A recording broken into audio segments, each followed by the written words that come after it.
Well, I need him to take that next step, which I think he will. And the reason I think he will is I watched him this summer, I watched him in the spring, and I watched him in the fall. And I saw somebody that's determined to continue to get better. We saw, a skinny freshman have some phenomenal moments, and then we saw him establish himself in this conference as one of the premier players in the league last year.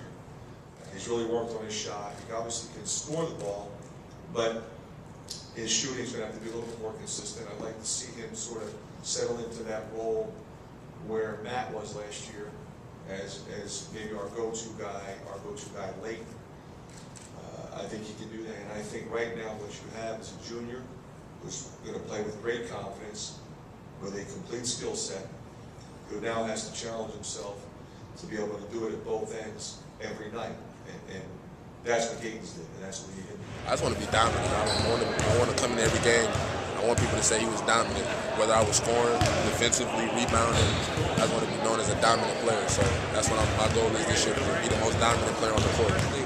At each spot, I feel like I'm one of the best at each spot. I feel like I was one of the best point guards in the Big Ten last year. Yeah. So when I came out, that's what I tried to prove, that I was one of the best. And I'm going to do that this year at the two. I do it at all three positions. Do you mind it when people give you a versatile tag? Do you like that? Do you take it as a badge of honor? Yeah, that's definitely a badge of honor. It shows that you're able to do more than one thing and multiple things in different positions. Everybody likes that about a player from when you're younger to as far as you can continue playing. So that's always been a thing of mine, of being able to play multiple positions. Even back in high school, you were a multiple position guy. Yeah, I didn't really play the one. I just brought the ball up. Yeah. And I played the 2 and the 3 in high school too, and all that, AAU. So I was always playing multiple positions throughout my career. So it wasn't nothing new when I got here. I worked hard. I've taken a lot of yelling sessions. Coach Barral has really been working on me. Like I said, it wasn't something that happened overnight. It took me the whole summer. I'm still working on it now. I mean, I'm much better than I was last year, but I still could get better. So I'm ready. I know I can play defense. It was, like I said, mental lapses last year. It was never my potential or the lack of ability to be able to perform defensively. It was just me mentally. So, like I said, I'm more mentally focused and stronger this year. I'm ready to take on that task. I don't be really too worried about how people defend me and stuff like that. I kind of just go with the flow again. I knew after watching freshman year's tape what I needed to do and different things that was going to help me with my game, and I worked on stuff for the point guard position, like my ball handling. I feel like it's came a long way, even from freshman year. Much more crisp with the ball and stuff like that. So I knew I was going to do it. It was just a matter of time. The dunk over Sampson, your personal highlight, you think? Of the year? Of the year, yeah.